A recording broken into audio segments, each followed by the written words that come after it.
Et pour terminer, voici maintenant quelques pourcentages, on va dire faciles à utiliser parce que, en gros, ça tombe juste. Je vais te montrer ça. Il y a 10%, 20%, 25%, 50% et 100%.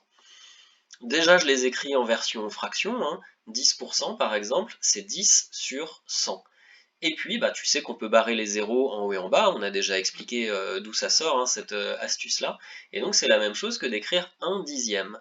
Mais quand tu dois calculer un dixième de quelque chose, ça veut simplement dire que tu l'as coupé en 10 et que tu as gardé une des 10 parts. Donc si je te donne un exemple et qu'il faut calculer par exemple 10% de 74, on pourrait faire comme on a vu, 10 divisé par 100 fois 74, mais ça c'est un peu long. Si on a compris que 10% c'est tout simplement un dixième, on va juste diviser par 10 et on trouve directement 7,40 euros. De la même manière, 50%, je pense que tu as compris que 50 sur 100, c'est la moitié, c'est un demi. Donc quand il faudra calculer 50%, par exemple, hein, je t'ai mis ici 50% de 120 hectomètres carrés. Ça veut juste dire qu'il faut faire 120 divisé par 2. 50%, c'est juste la moitié. Et ça nous donne 60 hectomètres carrés.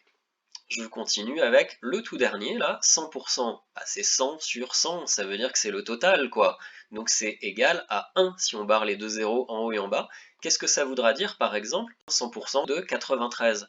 Bah, si c'est le total, ça veut dire que c'est égal à 93. On est juste en train de faire fois 1, en quelque sorte. Normal, hein, 100% c'est le total, donc 100% de 93, c'est 93. J'accélère un peu pour les exemples suivants. 20% c'est 1 cinquième, il va donc suffire de diviser par 5.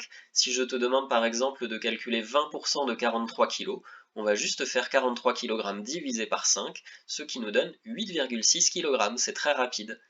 Et enfin pour terminer, 25%, tu sens bien que 100% c'est 25 plus 25 plus 25 plus 25, donc 25% c'est un quart du total. Il va donc suffire de diviser par 4. Exemple, 25% de 36 élèves, qu'est-ce que c'est? On va juste diviser par 4 ces 36 élèves et ça donne 9 élèves.